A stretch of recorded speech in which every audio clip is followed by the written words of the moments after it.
The LA Clippers bounced back with maybe their best win of the season at Sacramento in a double-digit victory in which they were in command the whole way. Maybe the best game of James Harden's Clipper career and the best game of Kawhi Leonard's season, in my opinion. And I'm going to be telling you why it went so much better than Monday night's disaster on today's Locked On Back in the W Column Clippers. You are Locked On Clippers, your daily Los Angeles Clippers podcast, part of the Locked On Podcast Network, your team every day.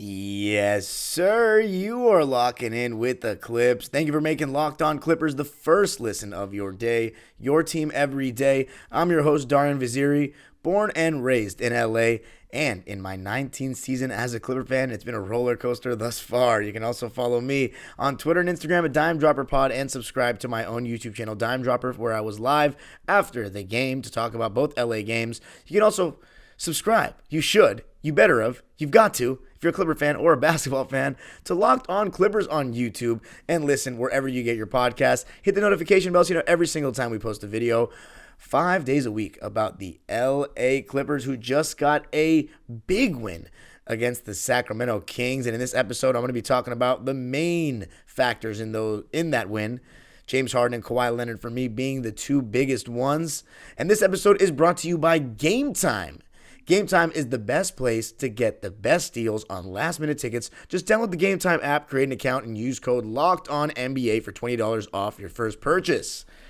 Let's get to it. So, going into this game, feeling a little bit concerned. You know, that was a really bad game on Monday. Sacramento's a really solid team. They play a really fast pace. We are pretty slow. I thought it may be a disaster if we are not sharp defensively and if De'Aaron Fox is getting in the paint at will. Well, you know, before I give the Clippers all the credit in the world, I have to say this was probably the worst game I've seen the Sacramento Kings play in the Mike Brown era. They played against the Golden State Warriors on Tuesday night, and they had a great comeback win, but it looked like it took the life out of them because that fast, energetic Sacramento Kings team was nowhere to be found on Wednesday night. The Clippers looked sharper. They looked better on both ends of the floor, and they played with more effort than the Kings. De'Aaron Fox, when Brian Seaman in commentary said he was up to 30-plus points, my jaw dropped. You know what the real fact of the matter was that I didn't realize? The Kings were scoring, and it was really just De'Aaron that was scoring. But those points that they were scoring just felt like, well, they're going to have to score eventually. This is the best offense in the NBA last season, and the Clippers are all over them. They're not even creating that many great looks, in my opinion. They're ice-cold shooting jumpers. They look tired. They look like they have no legs, no energy relative to what I'm used to seeing from Sacramento. So, yeah, De'Aaron Fox is scoring all those points. They didn't scare me one bit. I call them filler points. Kawhi Leonard was the best player on the floor in this game. When the Kings made a run, he shut the door. In the first quarter, he was aggressive. But since we're talking about the first quarter, let's talk about the guy that really got the game jump-started, and it was a total difference in his approach to the game. You know, there's been a lot of talk about James Harden being too unselfish. Then I think to myself, on Wednesday morning, it doesn't feel like he's being unselfish in the sense that he still has the ball seemingly longer than everyone else. He's still getting to dribble a lot. He's just not choosing to go at certain guys. He's not looking to be more aggressive when he's going downhill, turning the corner on a pick and roll. He's not shooting the catch and shoot three without hesitation. So, is that really being unselfish, or is that being passive to a detriment to, trying to get everybody comfortable, confused with you're just hurting the team? No, when Kawhi and Paul George draw two defenders and then they're finding you for an open three, you're not helping anybody by not taking those shots, right?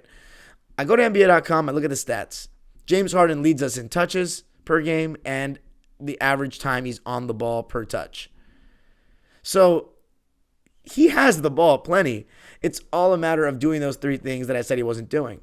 And in this game, he did every single one of them. First shot of the game, James Harden, catch and shoot three. Bucket.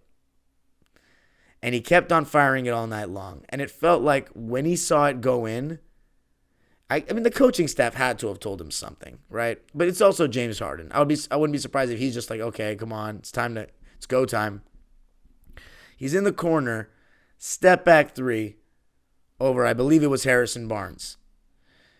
Just like that, 6 points. And then we know the Sacramento Kings' weakness on the defensive end is the interior. And by the way, they did not have Keegan Murray, who I think every time I've watched him this season has been really improved defensively, and we know he can shoot the three. So it's a big loss. They're missing a starter, and they're not the deepest team in the world. Like, Malik Monk is fantastic off the bench, but besides that, I'm not that sold on Davion Mitchell, Sasha Vezenkov, Chris Duarte, all that as being huge, impactful role players when it comes to, getting past the first round or getting past the second round, being in the real championship conversation, which the Kings really aren't still. And I think that doesn't even mean that the Clippers are guaranteed better than them. But the Clippers, if their stars play like they're expected to, they're definitely better than the Kings. We have a higher payroll. We have higher expectations. Like, let's be real. We're a super team. Now, James Harden got going with the jump shot, and then he turned the corner harder, went at Sabonis. And as I said, the weakness of the defensive end for the Kings is the interior. He goes right into his chest. Back in the day, James Harden used to go at any big in the league, downhill, right into their chest, but now he's not going as fast. So against the ones that aren't as great of rim protectors, he can still elevate. He can still kind of do what he did, like against Sabonis. I think against the better ones, now that he can't get off the ground that same way, it might be more troublesome. But it's not like you're playing a great rim protector every night in today's game. So James Harden going at Sabonis, that was beautiful. And obviously he's going to make some good passes in the pick and roll and good entry passes. And, it wasn't even James Harden being in more pick and rolls to me. It wasn't even James Harden. Like, some people were telling me it's because they let the Clippers run the offense through Harden. Isn't that what we've been doing since we put Westbrook on the bench? I think it was more that Harden was just being more aggressive in the looks that he had. And when he saw those first couple of shots fall, the defense now respects him differently. Now they're getting closer to him. I was on blow-by watch for both Kawhi and Harden because I was so harsh on them last game that they couldn't get by anyone. Well, I counted 3 times in the first half where they got by someone, and it was the same defender, Harrison Barnes. So that may say more about Harrison Barnes than them. But when James Harden's hitting the 3-ball like that, teams are going to guard him closer. They're going to show more and bring their bigs or whoever's involved in the pick and roll action to the level of the screen and not drop. And then that's going to create 4-on-3 situations, and that's going to create downhill opportunities for Harden. And on the drive, passing, he's the best on this team. On the drive, I think there's no doubt about it. Now, 17 points in the first quarter, that is not something to scoff at. That's what James Harden was on. His 3-ball was cash. He had a little Euro step in transition. He had a pull-up 3 in transition that was totally in rhythm, and it just came from playing in the flow of the game. And the Clipper defense was really much sharper, as you would expect, responding from that game. They were a lot sharper on Wednesday night. They were going underneath the screen on De'Aaron Fox, and he wasn't hitting that jumper in the beginning of the game. Kevin Huerter was 1 for 5 from 3. Sacramento was just throwing threes up there, and they were 13 for 41 in the game, so 32%. And it was, when you get stops, that allows you to play in transition. That allows you to get the defense in cross matches and find mismatches early and stuff like that. And I thought that the Clippers just played with better pace because they're getting stops, and Harden wasn't doing the dilly-dallying as much. Couple of moments where when he missed shots, he was just trying to foul bait, which was obviously annoying, but that applies to Norman Powell as well, who, by the way, looked like he had gotten injured in this game. I really hope he's okay, but it didn't sound very good after the game that people weren't, I don't know, it looked bad. It looked bad. Looked lower leg, if I'm not mistaken. I haven't seen the replays of it, but get well soon, Norman Powell. But James Harden, he really set the tone. And I thought it was his highest scoring game as a Clipper, 26 points. Was it his best game as a Clipper? Was it better than that Houston game? Let me know in the comments. 26 points, 6 rebounds, 5 assists for him. And how about 5 steals? Back to having a very solid defensive game. He was getting targeted a bit in the fourth, but overall, very solid defensive game, active in the passing lanes, and just doing his thing. And I thought that we still ran the offense largely through Kawhi and Paul George, mainly Kawhi in the mid-post, which is what we should be doing. A lot of mid-post Kawhi. But this is what I envisioned when we first got Harden, right? Mid-post Kawhi, have Harden one pass away. If the defense wants to double, down low, he can dump it off to Zoo or go cross-court to either Terrence or Paul. But if they're really worried about Kawhi, that they want to double right away, one pass away, James Harden catch and shoot 3. That's what Russ can't do really at a high level. That's what he's there for, and that's what he was doing. And I like that Kawhi and Harden were playing that two-man game, Kawhi setting screens for Harden, because the Kings were switching 1 through 4, as were the Clippers. And when you put De'Aaron Fox, Davion Mitchell, Kevin Huerter on Kawhi, he's either going to cook or draw a double. And coming up, going to be talking about Kawhi Leonard and his performance in this one, in my opinion, the best of the season. Going to be talking about that coming up. Clippers win it 131-117. I got to tell you a little something about Game Time. Game Time is the best way to get the best deals on last-minute tickets. All-in prices, views from your seats, best price guarantee. Game Time takes the guesswork out of buying tickets. I've had so many situations in the past, obviously this year I have season tickets, but in the past where, mainly before I could drive, where my mom would come home from work and say, let's go to the Clipper game, and it would be on such short notice that we wouldn't get a good deal. Nowadays, if you're in that same predicament, maybe you don't know what time you're going to get off work or whatever, you can go to Game Time, and Game Time not only lets you see the view from your seat so you know what you're getting before you get it, you can buy tickets very easily. Game Time has deals on tickets right up to the start of the event and even an hour after it starts. So if you're just like, screw it, I'm trying to get in for the second half only because I can't go for the first half, you can still do that on Game Time.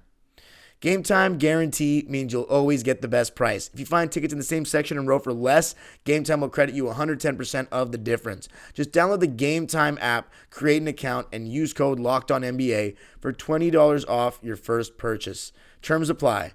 Again, create an account and redeem code LOCKEDONNBA, LOCKEDONNBA. So there's 2 N's there for $20 off. Download Game Time today. Last minute tickets, lowest price, guaranteed.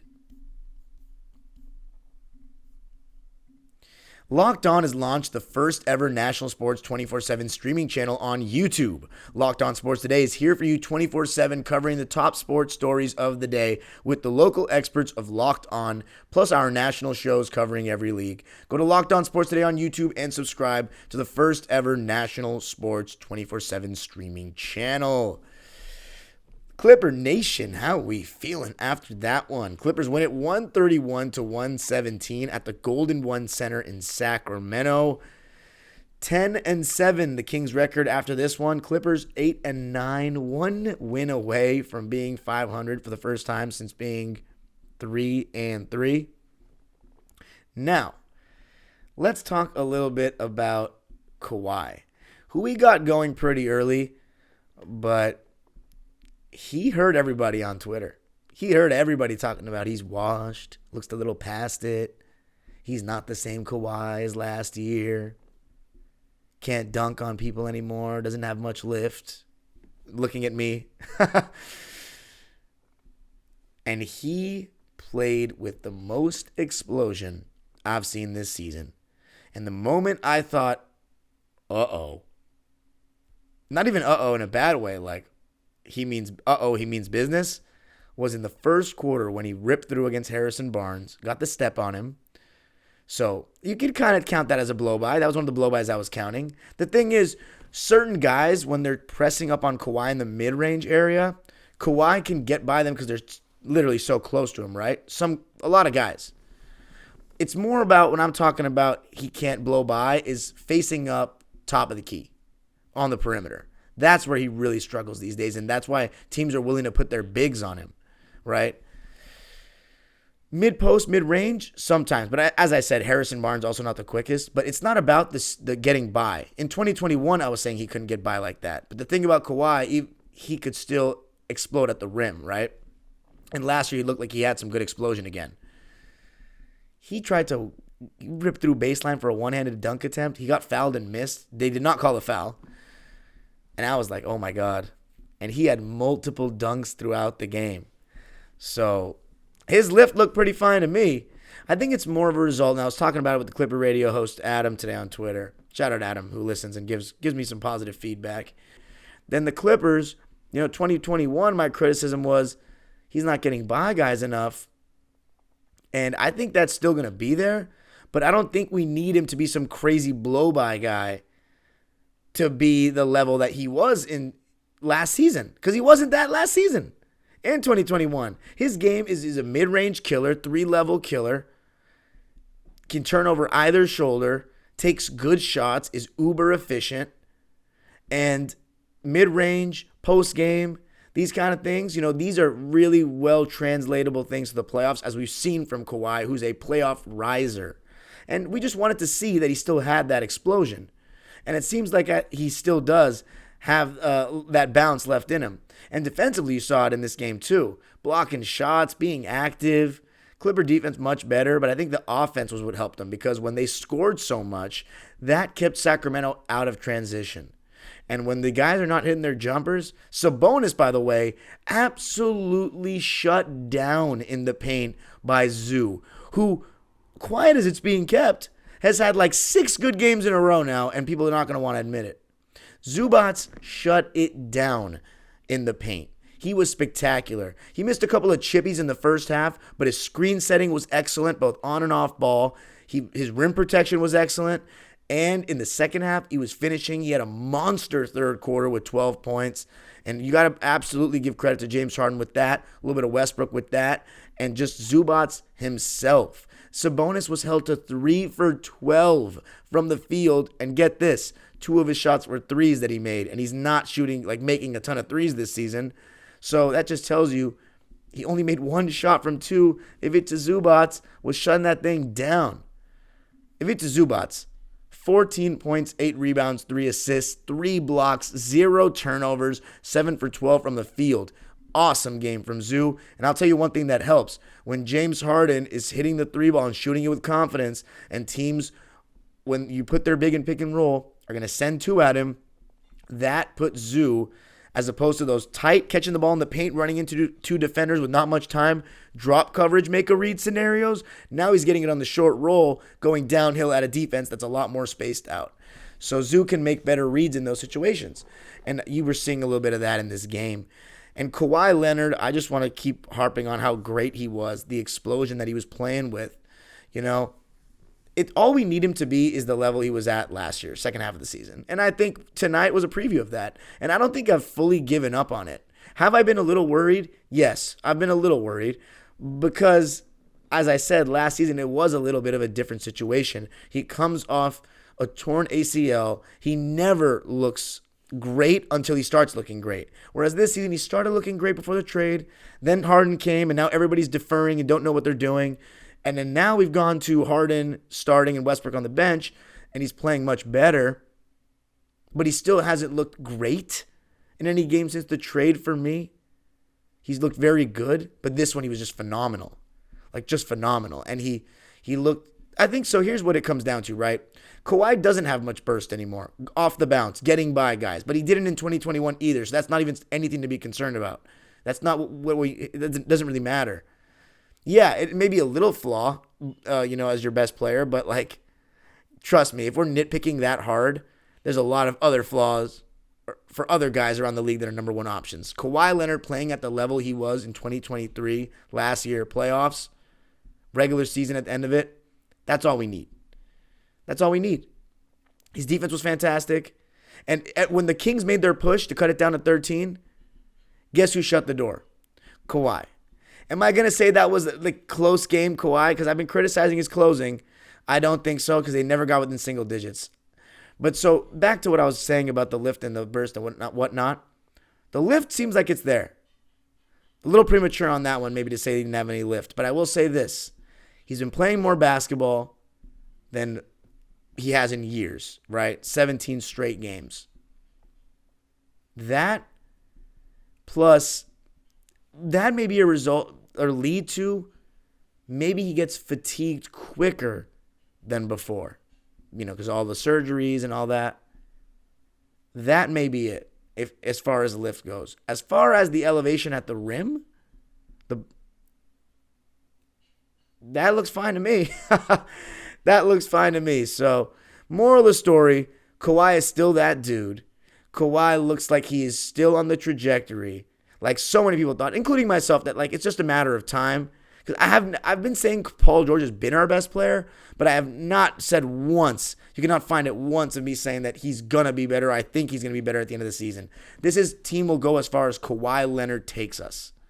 And we need Kawhi to be that 2023 guy, and he looked one step closer to being that guy. He looked like that guy on Wednesday night. Let me read you this stat line.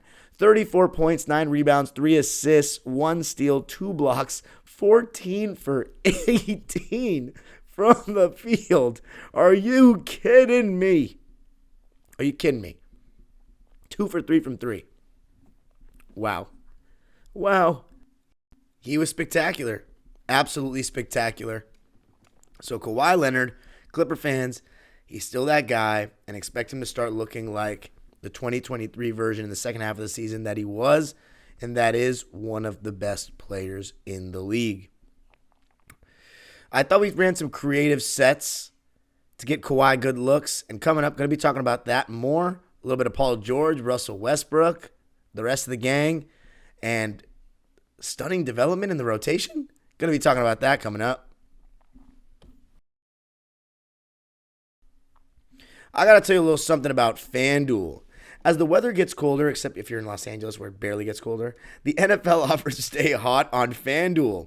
Right now, new customers get $150 in bonus bets with any winning $5 moneyline bet.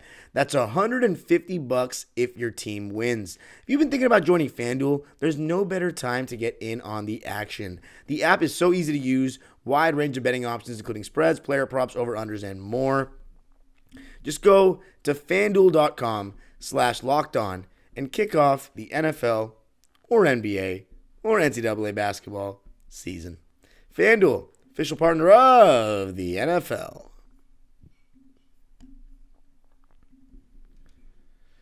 All right, so talked about Kawhi, 34 points, 9 rebounds on 14 for 18 shooting in this 131-117 win. How about the fact that the Clippers only had 7 turnovers the entire game? That's huge. That's massive. Because you keep a team like Sacramento who wants to run on you out of transition. Terrence Mann, season high. Looked much more confident offensively, and I thought some of the great stuff we had was, I'm not a huge fan of Terrence Mann popping out on the double drag action, which is the 2 screens. Zubats rolls, usually with Harden on the ball.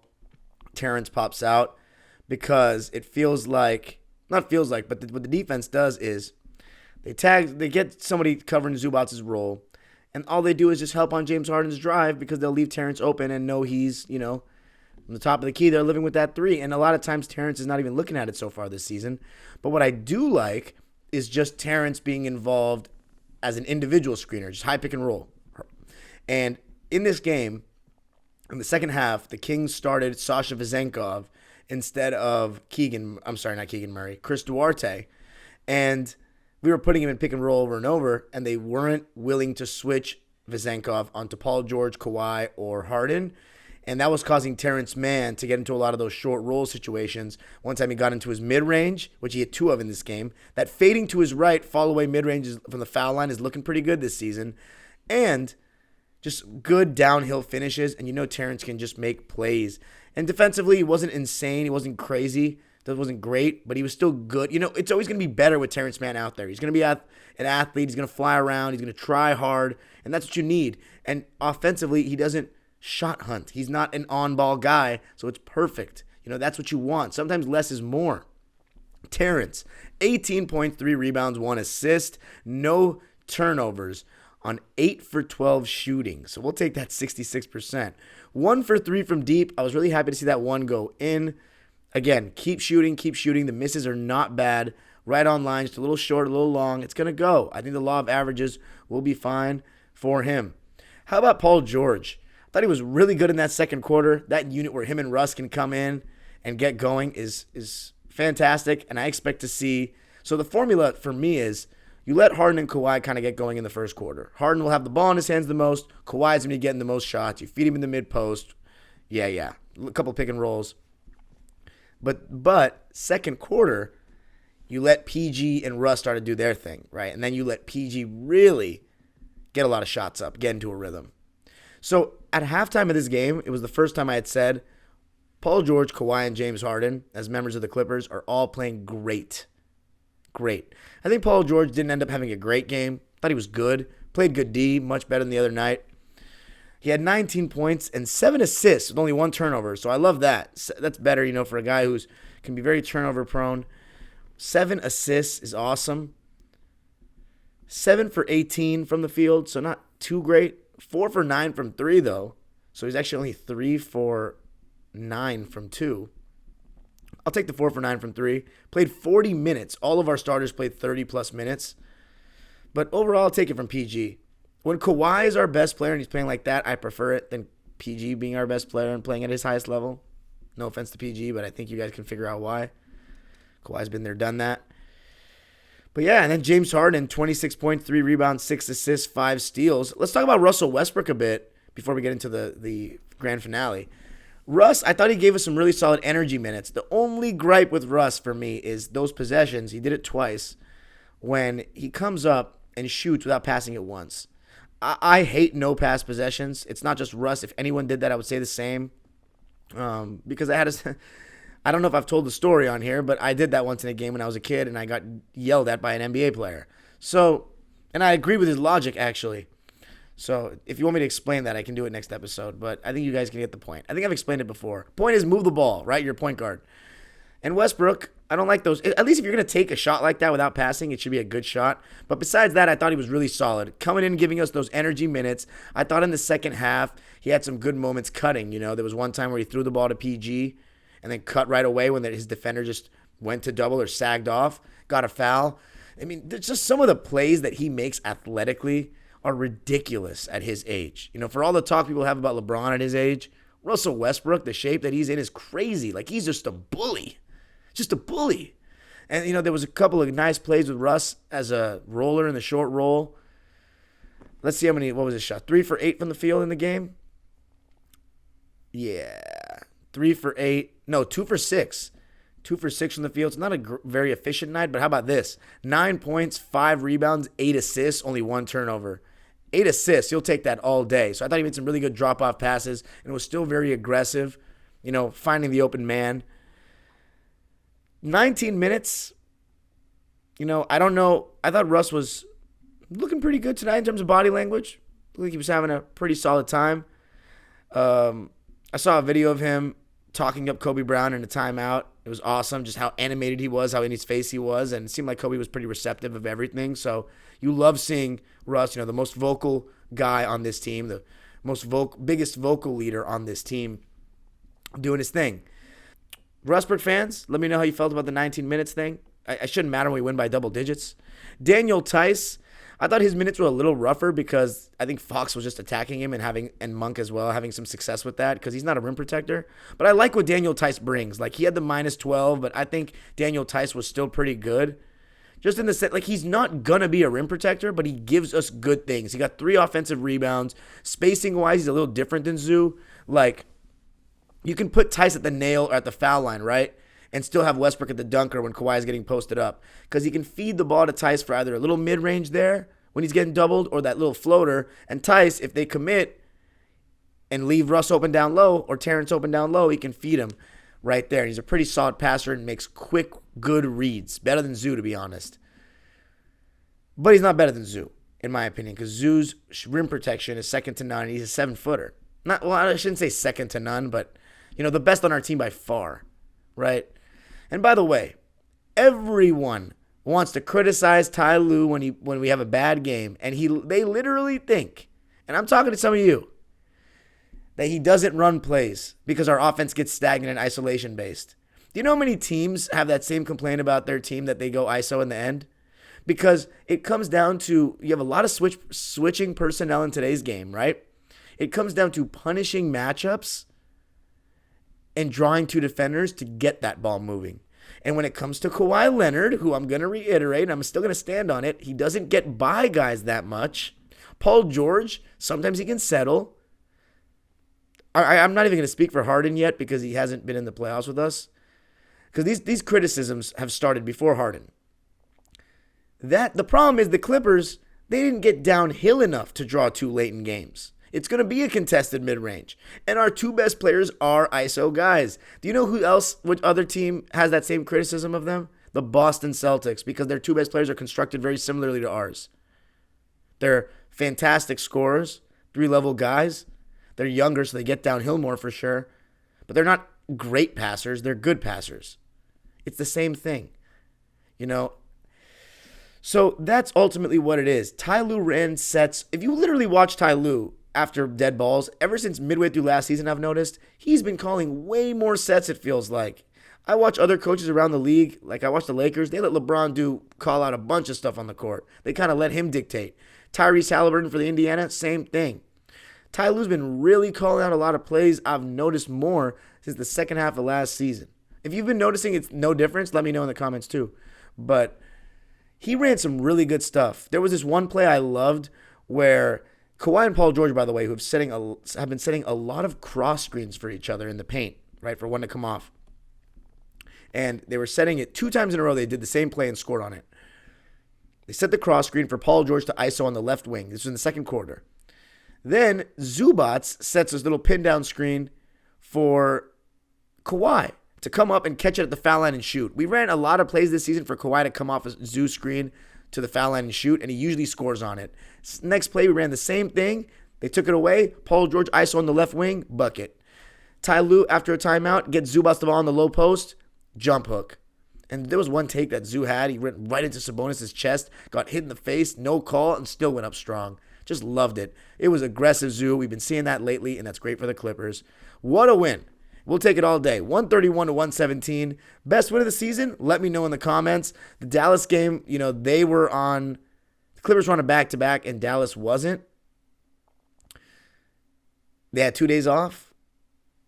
So that rivals it. But this game, it's at Sacramento. So even though they were on a back-to-back, you let me know. Great win nonetheless. Kawhi Leonard is that dude. James Harden, better when he's looking at the basket and taking what the defense gives him and still trying to, create something in isolation here and there. Oh, I forgot. Kobe Brown. Yeah, Kobe Brown in the rotation permanently now. So shout out to everybody that even said that in the comments. I was big time wrong. Big time. And my guy DJ, he was saying that in that video when he was saying trade for Harden. In my opinion, Kobe Brown does not get this look if we still have Nico and Rocco on this roster. And Senior, of course, because I know he would have gotten priority. But it's great to see that Kobe Brown is replacing PJ Tucker. Is it a Ty Lue move or front office? I don't know. But regardless, I think Ty Lue can bench PJ Tucker. PJ's at the stage where he can accept it. That, look, he's had a great career. He's won a ring. It's not his time anymore. And Kobe Brown, he had some rough minutes defensively, just getting used to things. Teams are going to attack him, test him. But 2 shot attempts, both threes, without hesitation, made one of them. We'll take it. So Kobe Brown going forward, a little more youth, a little more athleticism hopefully, and we're going to get to see him really play basketball, which is awesome. 131-117 is the final. Clippers win it, move on to 8-9 on the season. They play Golden State in a back-to-back on Thursday. Let's see how that goes. Kawhi Leonard and Paul George have played all 17 games this season, and I'm still knocking on this wood, and it's amazing. I love it. I wish our record was better, but hopefully it'll continue, and our record will continue to get better. You can follow me on Twitter and Instagram at DimeDropperPod. Subscribe to my own YouTube channel, Dime Dropper, for even more Clipper content. And, of course, Locked On Clippers, wherever you get your podcasts and YouTube. Subscribe. You know what to do. Notification bell. Let's get to 4,000 already. Come on. Tell your friends. The age-old proverb continues. Go Clippers.